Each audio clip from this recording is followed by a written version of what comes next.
Welcome to the Stronger, Leaner, Lighter Show. I am absolutely thrilled to have a very special guest on today. We're going to be talking children, anxiety, and what you can do as parents. You don't want to miss this.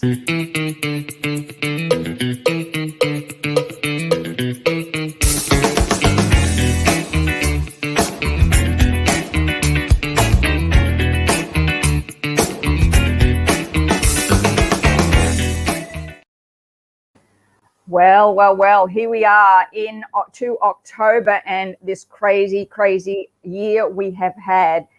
I am thrilled to introduce today a very special guest, and we're going to be talking about children, anxiety, and what you can do as parents. And Louise Love is an Australian psychologist, emotional freedom technique coach, and author and mum of 2 little boys, cute as buttons they are. She works with mums and their anxious kids to help them break free from their anxiety. She's a member of the Australian Psychological Society and has spent over a decade helping thousands of women, families and children realise their full potential. Above all, her heartfelt and holistic approach allows her to get to the root cause of the problem and offer manageable ways to move past it. Louise Love, welcome to the Stronger, Leaner, Lighter Show. Well, thank you for having me, Sally. Pleasure to be here. Is coming to us from Cairns. I am, where it's getting very, very warm. And after spending 10 years in Tasmania. Bit of a culture shock, bit of a climate shock. But we're loving it. We're loving it. Oh, that's great. And your boys, have your boys managed to? Oh, they're so tanned. They're tan beach kids now. They've gone from beanies and Ugg boots to thongs and kicking around in their bodies, and they're just loving it. It's been a really good change for us all. That's fantastic. That's fantastic. So you're originally from Sydney? Yeah. So I grew up out west in Sydney, and I actually come from a bit of a long line of health practitioners in Australia. So my grandpa was a medical doctor who had a thriving medical practice in Leichhardt in Sydney. And, he kind of introduced me to the mind-body connection. He was a bit of a trailblazer, really, and practiced things like clinical hypnotherapy and acupuncture really before they reached mainstream acceptance. And I think having that kind of a grandpa who introduced me to the power of the mind at an early age has really gotten me into this kind of space. Yeah. I'm very lucky. Really unusual. So he would have been before his time then. Very much so. So he came from India, and he had a career. He sadly died not too long ago, and had a career of about 50 years as a medical doctor. So, real trailblazer, my family there. Very lucky. Yeah. And so how did you get into this? Was it because of him that you got into studying psychology? Was that part of it? Yeah, it's funny. I didn't know if I'd talk about this today, but actually my grandparents grew up, my grandparents lived in Strathfield, and so I spent a lot of time there growing up. And there was actually a terrible murder that happened a few doors down from them with someone with very poor mental health slaughtered their parents. And I remember being a child, and my grandpa kind of went to the scene to help alleviate trauma in the neighbourhood. And he was on the national news, and he shared with me a lot about, the mind can be a tool that can really warp and distort your life and make it a terrible thing. Or it can be used as a tool to uplift, to heal, to empower. And so more than I probably recognise, that experience really probably has shaped me and my curiosity for how the mind works, and for it to be used as a tool for good. Because, humans can inflict terrible things on each other when we're hurting and have poor mental health. So true, people hurt people, don't they? For sure. Yeah. It sounds like a cliche, but it is very true. It is true, in my experience. So when you were studying psychology, and I know that you really now focus on children in particular and families. Did you make that decision kind of easily? Is that something you wanted to do, or did you kind of fall into it? Where did that all come from?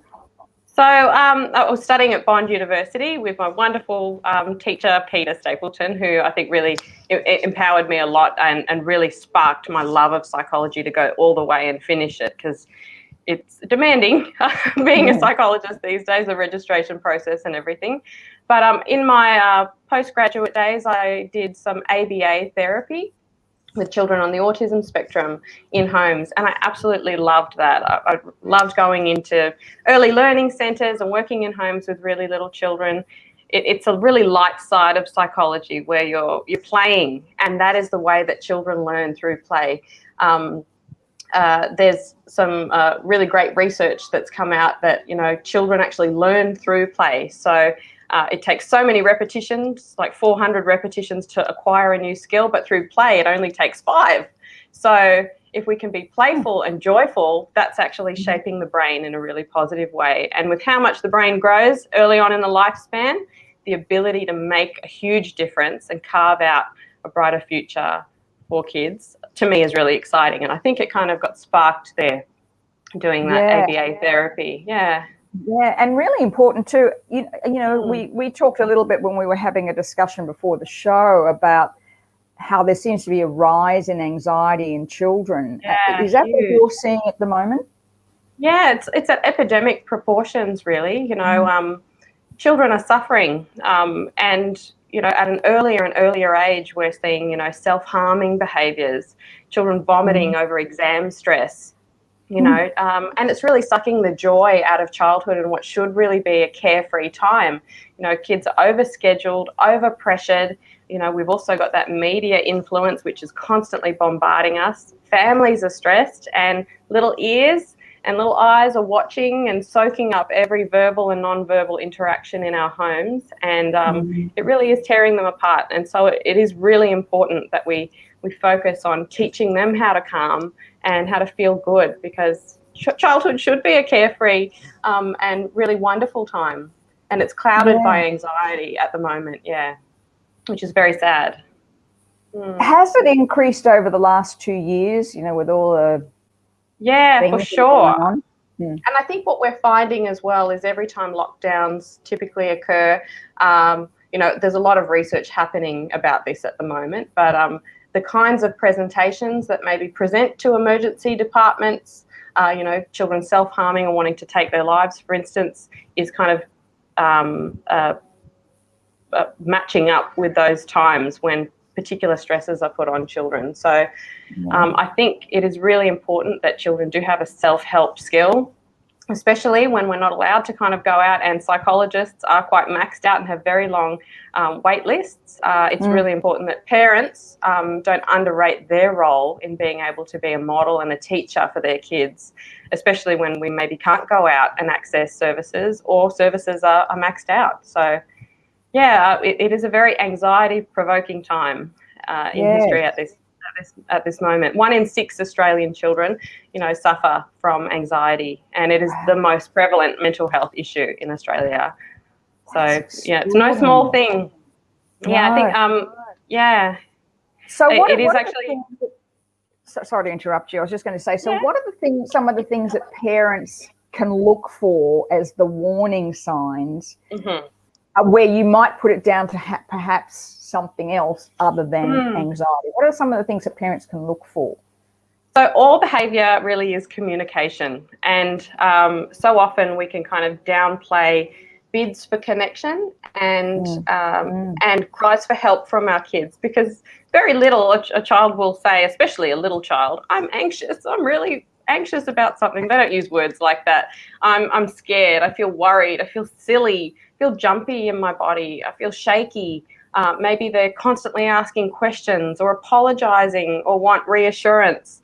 You know, it's lots of different things, especially I find for little kids having tummy problems, feeling sick, like they want to throw up. Sometimes anxiety can be more what they're trying to communicate to us. And it really is important that as parents, we actually have a bit of lay low time in our homes, so where we're not stressed and pressured and have a short fuse, so that kids feel like they can come to us and that we're in a space to actually help them with whatever they're going through. So they don't ever say, I'm really anxious, help me. They might say, play with me. You know, especially little kids. And we need to kind of look after ourselves and allow a bit of space in our busy schedules so that we have time to be present with our kids, which is getting harder and harder the more busy our world is becoming. Yeah, that's a really interesting thing you just said, I think, because we can often overlook when they say play with me. It's like, oh, for goodness sake, can't you? I'll get to you. But it's those. I'm little feeling that. I don't always have the time and patience for my kids at every moment of the day. As a busy modern mum, I get it. It's hard. Yeah. But it's about that mindfulness. It's about that good enough parenting where you aren't neglecting their emotional needs and have your priorities out of whack. So the mindfulness and awareness of it, which skills like tapping kind of help bring those things to your awareness, are really important. Yeah. Can't change what you don't acknowledge. That's right. Well, that leads me straight into my next question, because I know you and I have talked before. One of the key indicators in all of this is mums, parents, being mindful of their own stresses, their own anxious feelings. That can really impact on children, if you're feeling stressful and anxious yourself. Anxious parents as well tend to have anxious children. There's so much that we model about how we cope with stress, how we handle difficult circumstances, how we bounce back from things that our kids are watching and looking to us for. And so often we're overscheduled, they're overscheduled, and we're relaxing on devices. And we should be having time for play and creativity and fun rather than the endless scroll or things that, action-packed games or horror movies that can kind of add to our stress. I'm really mindfulness fortunate. Is where it starts. Well, I'm really fortunate. I often look at kids in supermarkets.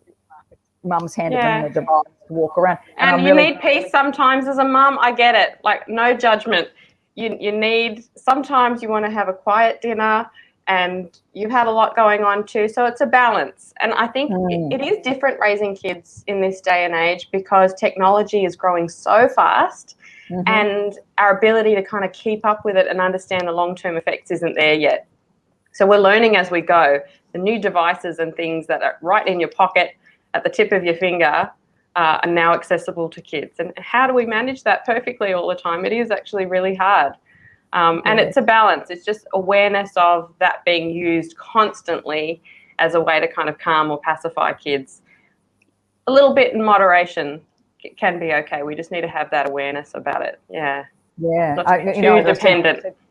My kids are older now. I've older children now, and I look and think, thank God I didn't have it, although sometimes I wish I had. So it solved a whole heap of arguments in the supermarket, I'm sure.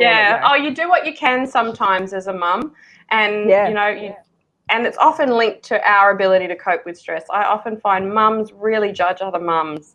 And my husband's a full-time stay-at-home dad for our kids while I work full-time. And I do notice there's a difference with how, I suppose, a man's treated with kids and how a woman's treated with kids. So I think women in general need to be a lot kinder to each other. So important, because often we fear judgment of other mums and other women, and that adds to our stress, which makes us make really frantic decisions that maybe aren't for our highest good and for the good of our families. So we can all be kinder to each other as women. My eldest was diagnosed with autism. I know exactly what judgment means. And that self-compassion, so important.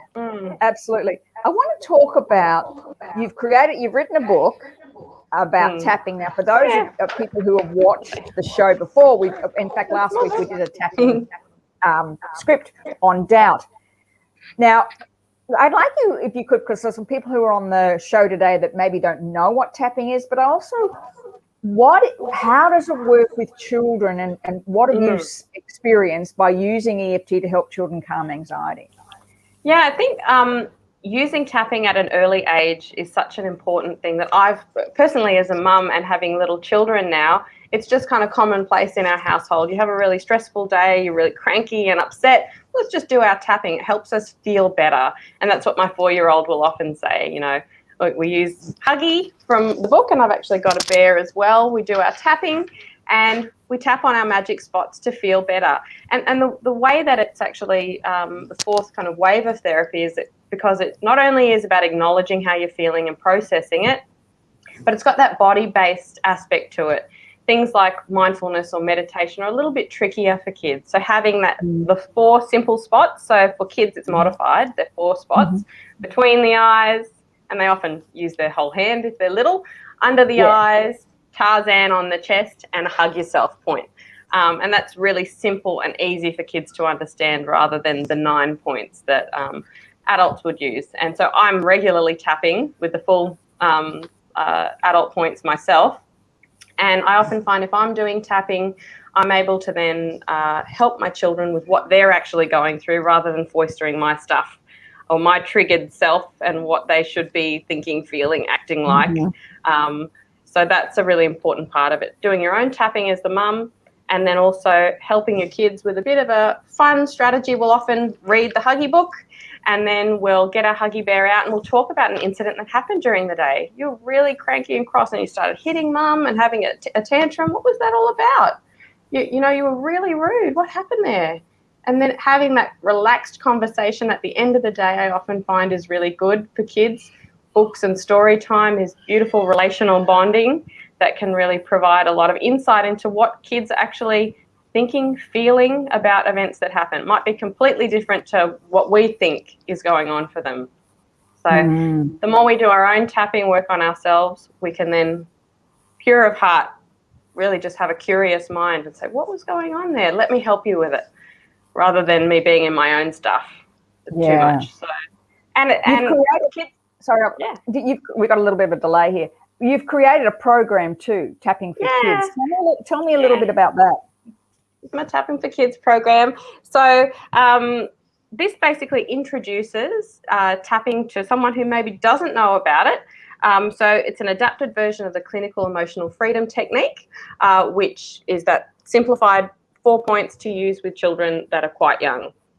And there's some tapping scripts in there for anxiety reduction, sadness, anger, and just a basic recipe in there. So for instance, there'll be a little rating system in there about getting kids thinking about, I feel really angry and mad about something. Where are you feeling that in your body? I have a really hot, sweaty face, and it's a 10 out of 10. I'm really mad. Or it's a 5 out of 10, getting them to kind of rate it. I've used those babushka dolls. I hope that's what they're called.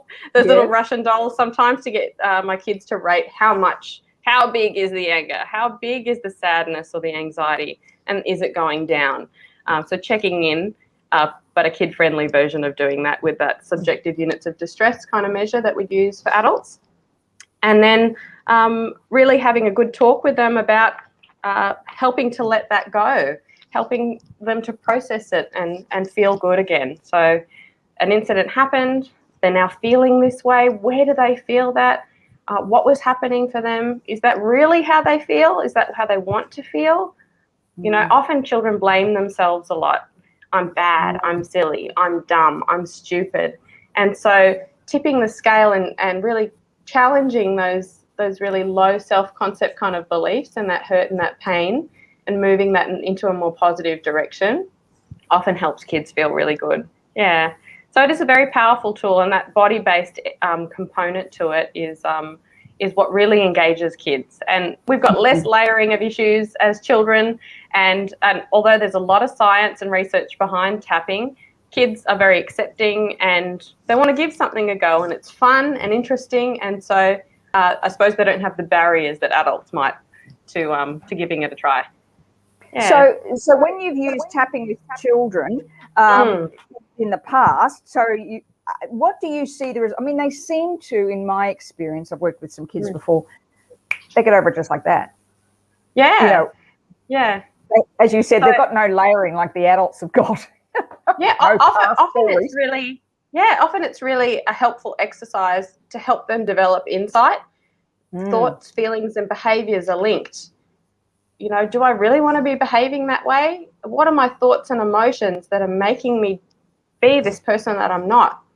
And so it's helping them develop that awareness and that insight into themselves. So it is really a self-help tool, and that powerful kind of learning with that somatic component, you know, I feel really helps them to grow in more positive and healthful ways. And yes, you're right. The quick, fast-acting benefits of it, I suppose, in terms of comparing it to more mainstream therapies, more fast-acting helps them feel better, and the turnaround is quite phenomenal. But it sounds strange and kooky to people that don't know about it. I fully understand that. The first time I had a friend of mine from the US, and I was involved in a business business accountability group around the world, and it was all about business. And this friend of mine who was in the accountability group, we were going through some challenging stuff around money, coming in and being blocked. And she said, try this. And I was so skeptical. I'm like, that's ridiculous. What is this weird thing? Yeah. How can anything happen? And of course, having been through the autism field, I was very skeptical there was anything weird. Even though we like all that stuff, but it was like, until I tried it, and I thought, oh my God, the difference was amazing. And then, like you, I just wanted to learn more because I saw actually what happened.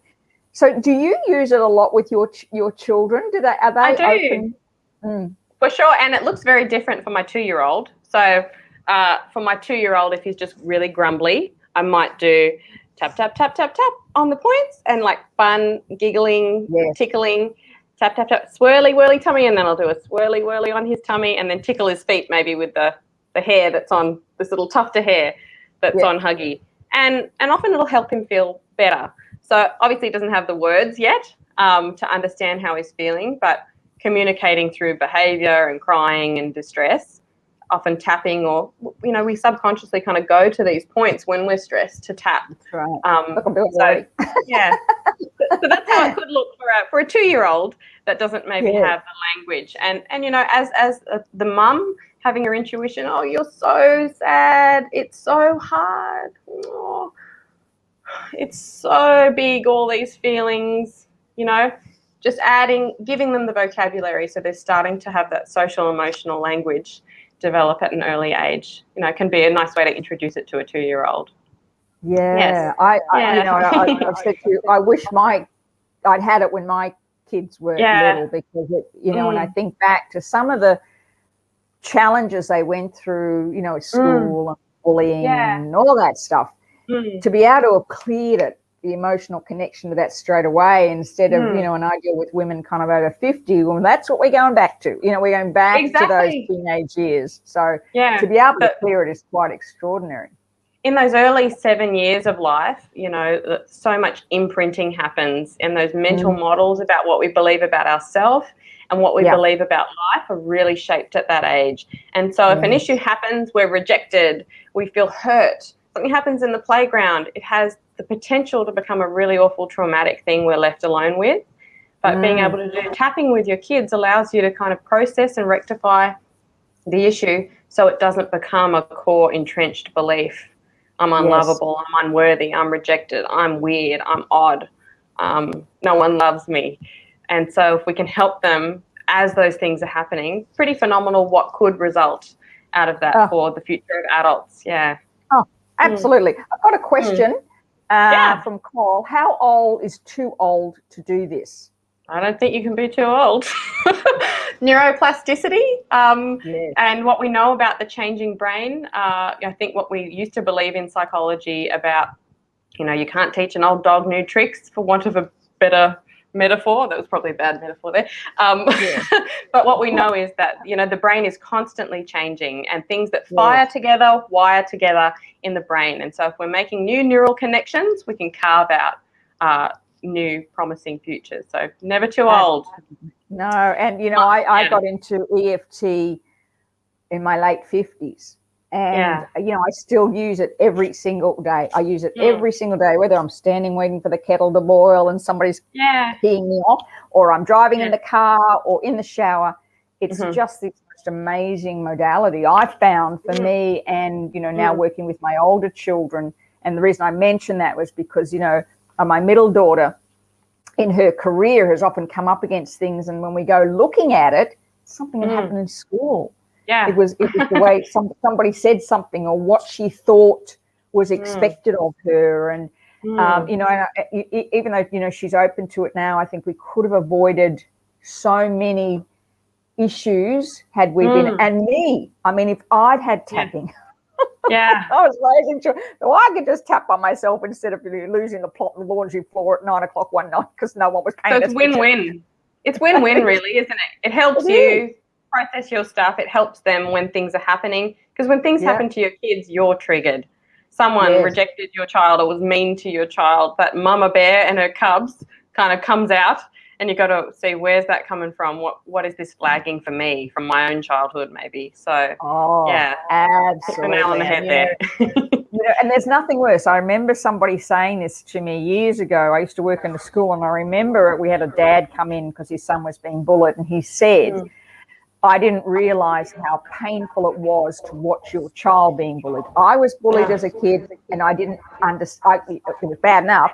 Now I'm watching my child bullied. It really brings up, and I think sometimes I know for myself and also for many of the parents that I dealt with at the school was that they, when their child was bullied, their own past history was coming up. So they actually weren't dealing objectively with some of the things that were going on. It's very emotional. Exactly. And so we'll often sometimes, if we don't repair and work on our own stuff, we parent from our wounds. And anyone listening who knows Dr. Shefali, please check out her Conscious Parenting book and The Awakened Family. It kind of is that kind of stuff. We need to really work on our own wounds and kind of our own inner child in order to really parent the child we have, not the one that's born from maybe our wounds. Yes. We want them to go to the best private school or the best this, or they have to be popular or achieve. Where's that coming from? Is that our own stuff? Because then we're not parenting our child who has, their own throbbing desire to manifest their own stuff in this world, and we're putting our stuff on them. It makes it a lot easier if we work on us. Yeah. Absolutely. Coral's got another question. My son is 38, working towards his bachelor's, not sure if he could do this in college and a job. Yes. Yes, for sure. I found I used it in particularly stressful times at work, at uni. I'll often even just go to the bathroom, put the toilet seat down and tap. It's a great way to cope with life stress. I actually find it helps you to kind of have more longevity in your career, in your job. When things get hard with your studies, it helps you to actually recall information better because you don't have all this anxiety and stress and worry, which drops your IQ and it puts you in a state where you're not going to perform your best. Athletes actually even use tapping, which you'd know all about, Sally, to perform to their optimal. So in work, in life, in study, it kind of ticks all the boxes. Pretty profound tool, really. And when we were going through our EFT certification, the first thing they say is tap before you answer these exam questions. Because I found when I was doing my certification, which was, I'd actually done a degree, halfway through an MBA and all that stuff. And when I realized when I tapped, a lot of my fear of failure, because I failed year 12, many years later, I was a kinesthetic learner. But a lot of that came up for me about not being good enough. And so it raises your levels, as you say, your levels of anxiety. So you can't think clearly. That's where tapping really works. Yeah. Lowers that anxiety so that you can think clearly and answer the questions. And I know for many people, I did year 12 back in the days where we all sat in one big hall, the exhibition centre in Melbourne, and there were like hundreds of people. It was just the most dreadful experience of my life. I had to tap around a lot of that, feeling nervous going into it, and the different learning style. Yeah, and the great thing about potentially traumatizing experiences that do happen to us in our lives, if we do start tapping and have a safe space to unearth and work through that, it doesn't have as much power over us, and life experiences going forward can be different and not maybe tied in with all that emotional drudgery and triggering. So a really profound and amazing tool.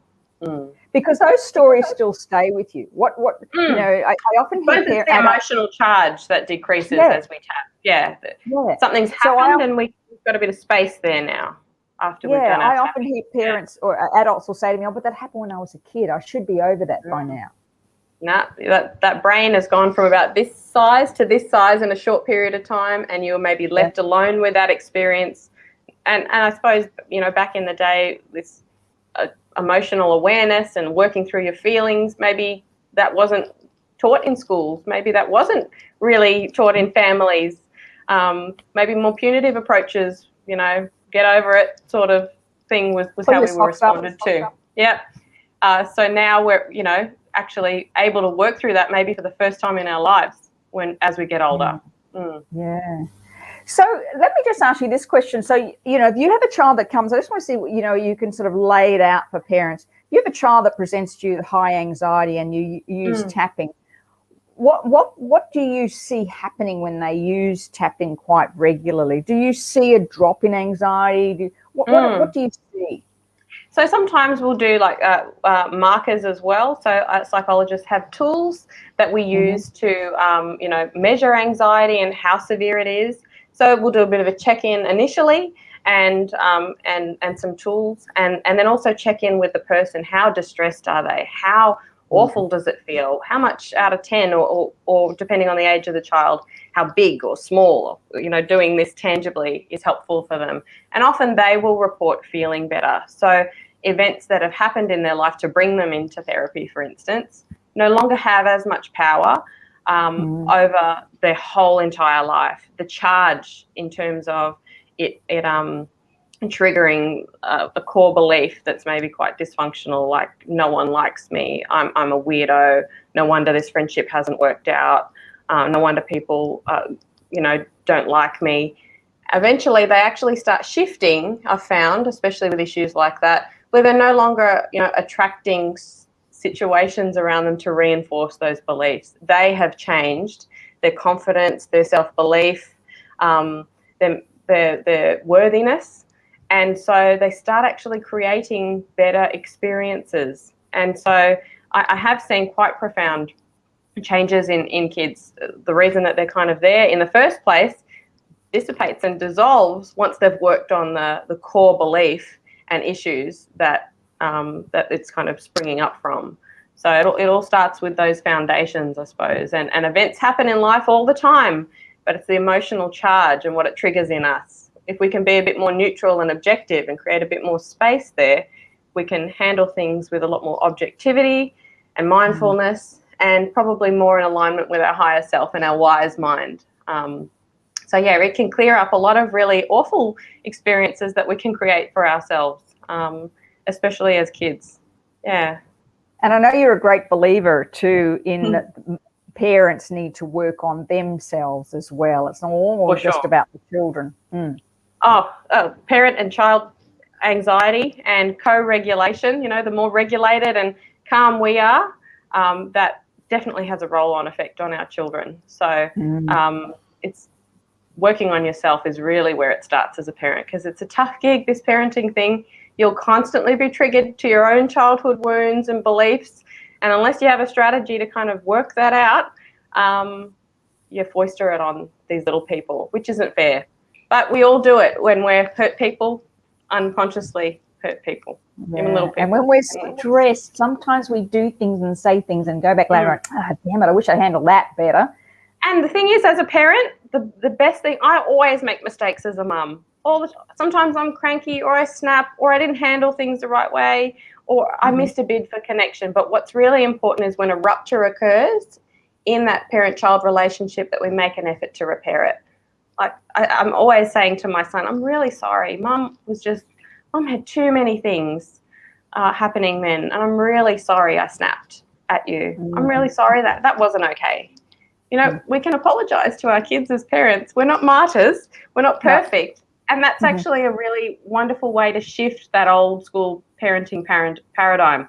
We're humans and we're growing up just as they are. Yeah. And so preserving that relationship and focusing on that is so important. Yeah. I remember, one day I wrote about it in my book. I remember one night I'd been yelling at David for so long, and it feels like I was always yelling at him. They wear you out. And I sat down on his bed one night, sort of probably late, maybe 10 to 8. And I was telling him, I'm so sorry I yelled at you all the time. And he goes, when do you yell at me? Yeah. But you don't listen. It might be a big deal. Yeah. And often it can make us feel better. Exactly. That's exactly. Yeah. When do you yell at me? You don't yell at me. I go, cool. Well, obviously you don't listen anyway. So that was beside the point. But it's really important, I think, isn't it? What you were talking about is we're not designed to be perfect. No. And our imperfection is something really important to share with our children, because then they're not trying to strive and achieve and be really hard on themselves to be some illusion of perfect, because we won't share with them how we think and feel. in a developmentally appropriate way, we can do that. We shouldn't overshare. I think one too many parents probably do that. But where it's appropriate and it's about teaching and helping them to develop their own self-awareness, and that's the intention, then you can't really go wrong. And I think that's a wonderful way to kind of finish this off, is that we are the role models. So it's not about being perfect, and it's not about being the parent and in charge. It's about allowing them to see you as vulnerable human beings, and as you say, not oversharing. And real, because that's what they see. And I think, you know, I grew up at a time when there wasn't that real connection with your parents. We didn't sit around the dinner table and talk about our feelings, or, you know, none of that. And it was very much, you know, my way, do this. You know, it was a different, very different time. I think we've moved now differently, and I think that real balance about allowing yourself to be vulnerable, but working on yourself. I know myself, when I work on myself, my relationship with my children changes. It's like that energy changes when I'm not being triggered by stuff, and we can have, you know, now they're older, but when I look back on that time when they're all home, you know, the times when we were, I think probably we went through some pretty stressful times when the kids were little, and I looked at when they were struggling was when I was struggling. You know, so kids are pretty resilient, really, but they do pick up on what we're offering. So something that we think is an awful experience because of our own conditioning. Like, I've recently moved my kids across the country, and, you know, looking to, you know, have a home and everything up here, and it's just a joyful adventure for my kids. And I'm thinking, oh, have I traumatized them by doing this 4-state thing? And, you know, we changed where we live, and what's that like for them? But it's an adventure for them. And if I actually just work on my stuff, I can check in with them about what's important to them in their life right now, and really make pure of heart decisions. So we kind of have to have the worthiness within us that we want our children to feel. And that would be my overarching message. Have the worthiness within you. Work on your worthiness if you want your children to have worthiness, because they're picking up on what you're modeling for them. Yeah, that is so good. And that's a great way to actually end the show. I do want to just say, Laura, that was fantastic. You can find out more about Laura's product, Tapping for Kids. Brilliant. And if you have any teachers you know that might like to, you know. Yeah, teachers have really loved that resource, because you know, teachers are stressed. They've got so much on their plate these days and have their own anxiety, and then they've got a whole classroom of children to, you know, be on for all the time. And so that's something, it's a resource that a lot of teachers have got a lot of benefit out of, especially early kind of childhood.